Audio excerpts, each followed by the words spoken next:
What is loss aversion in souvenir photography? Loss aversion is one of the most powerful psychological principles in sales and one of the biggest drivers behind why guests purchase photos.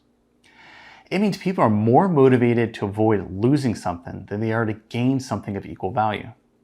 In other words, the fear of missing out often weighs more than the excitement of getting something new. In souvenir photography, this plays out in a very real and emotional way.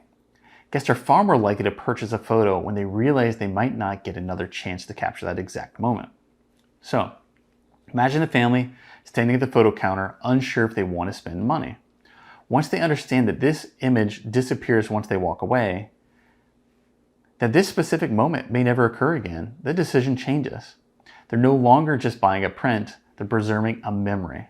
They're protecting a feeling that can't be recreated. That's what makes loss aversion so powerful when used ethically. We're not talking about pressure or manipulation. We're talking about gently helping guests appreciate the value of the moment in front of them. A simple, honest reminder like, this is the only time this moment will look like this, is often enough to shift perspective and help them make a meaningful choice. If you want to learn how to apply ethical influence in your guest interactions in a way that builds trust and improves sales, click the link in the description of this video to learn more.